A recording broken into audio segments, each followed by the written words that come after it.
everyone, welcome to another episode of Law MCQs of Drishti Judiciary. Let's begin.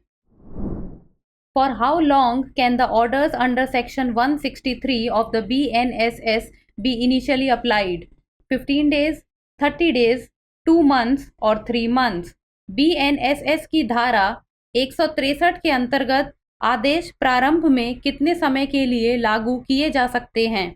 15 दिन, 30 दिन, 2 महीने या 3 महीने? The correct answer for this question is option C, 2 months. इस प्रश्न का सही उत्तर है ऑप्शन सी, 2 महीने.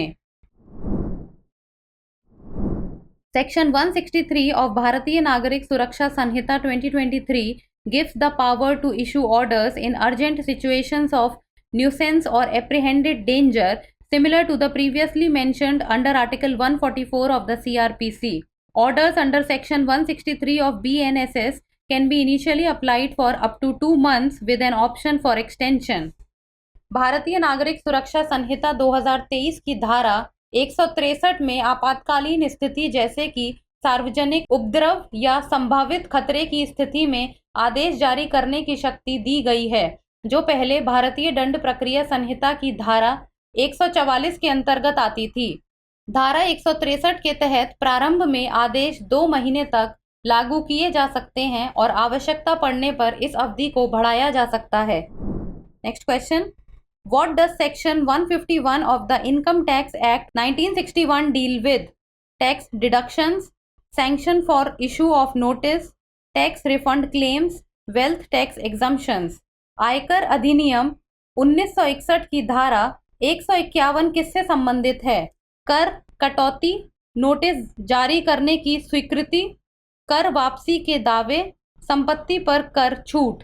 The correct answer of this question is option B, sanction for issue of notice.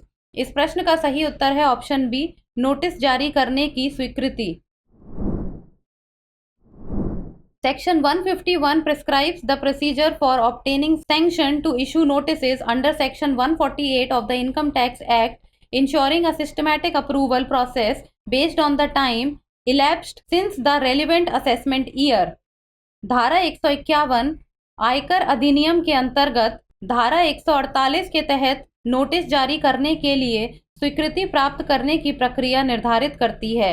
इसका उद्देश्य यह सुनिश्चित करना है कि संबंधित आकलन वर्ष से समय अवधि के आधार पर एक व्यवस्थित और मंजूरी प्रक्रिया अपनाई जाए. Next. Which section of BNSS deals with the report of a police officer on completion of investigation? Section 163, Section 173, section 190 और सेक्शन 193. भारतीय नागरिक सुरक्षा संहिता 2023 की कौन सी धारा जांच पूर्ण करने पर पुलिस अधिकारी की रिपोर्ट से संबंधित है? धारा 163, धारा 173, धारा 190 या धारा 193? The correct answer of this question is option D, section 193. इस प्रश्न का सही उत्तर है ऑप्शन डी, धारा 193. Recently, the Rajasthan High Court in Gajendra Singh Shekhawat versus State of Rajasthan and others ruled that after a police officer filed the report, no further investigation can proceed without the trial court's prior approval. Section 193 of Bharatiya Nagarik Suraksha Sanhita 2023 deals with the report of a police officer upon completion of investigation previously covered under Section 173 of CRPC. हाल ही में राजस्थान उच्च न्यायालय ने गजेंद्र सिंह शेखावत बनाम राजस्थान राज्य एवं अन्य मामले में यह निर्णय दिया कि जब एक पुलिस अधिकारी द्वारा रिपोर्ट दाखिल कर दी जाती है तो इसके बाद कोई भी आगे की जांच बिना ट्रायल कोर्ट की पूर्व अनुमति जांच नहीं की जा सकती. भारतीय नागरिक सुरक्षा संहिता 2023 की धारा 193 जांच पूरी होने के बाद पुलिस अधिकारी की रिपोर्ट से संबंधित है, जो पहले दंड प्रक्रिया संहिता की धारा 173 के अंतर्गत आती थी. Next. Who is authorized to file a suit under section 92 of the code of civil procedure 1908? Any individual, advocate general, police inspector और प्रेसिडेंट ऑफ इंडिया. दीवानी प्रक्रिया संहिता 1908 की धारा 92 के तहत किसे वाद दायर करने का अधिकार है? कोई भी व्यक्ति, महाधिवक्ता, पुलिस निरीक्षक, भारत के राष्ट्रपति. The correct answer is option B, advocate general. इस प्रश्न का सही उत्तर है ऑप्शन बी, महाधिवक्ता। Recently, in the case of Jayantri Prasad versus Shri Ram Janki Lakshman Ji Virajman Mandir, Pratapgarh, through Ram Shiromani Pandey and two others, the Allahabad High Court ruled that a suit under Section 92 of the Code of Civil Procedure 1908 can only be filed in the principal civil court of original jurisdiction, that is, the district judge, and not in any other court. As per Section 92 of CPC, a suit can be filed by the Advocate General or two or more individuals having an interest in the trust with prior permission from the court.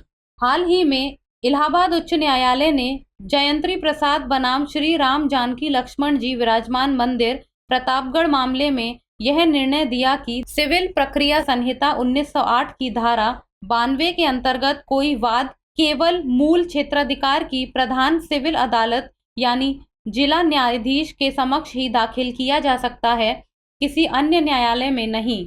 Civil प्रक्रिया संहिता की धारा 92 के अनुसार वाद महाधिवक्ता या दो या अधिक व्यक्तियों द्वारा दायर किया जा सकता है जो ट्रस्ट में रुचि रखते हों और जिन्हें न्यायालय से पूर्व अनुमति प्राप्त हो। Next, which of the following offences under the Indian penal code are covered under section 95 of the CRPC?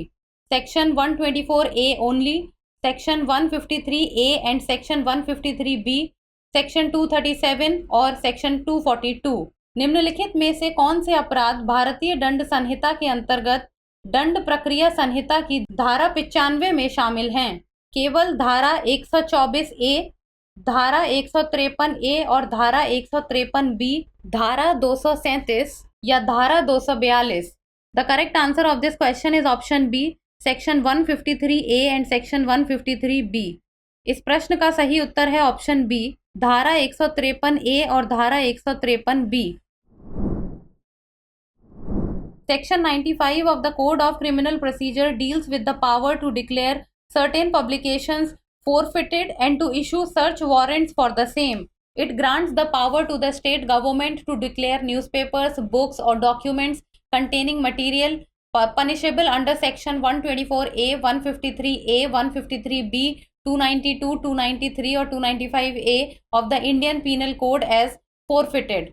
The government issues a notification and police may seize such publications. Magistrates can issue search warrants for premises suspected of holding these materials.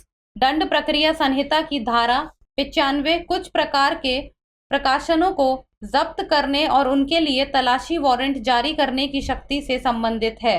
यह धारा राज्य सरकार को यह अधिकार देती है कि यदि किसी समाचार पत्र, पुस्तक या दस्तावेज में ऐसी सामग्री हो जो धारा 124A, 153A, 153B, 292, 293 या 295A के अंतर्गत दंडनीय हो तो उसे जब्त करने की घोषणा कर सके।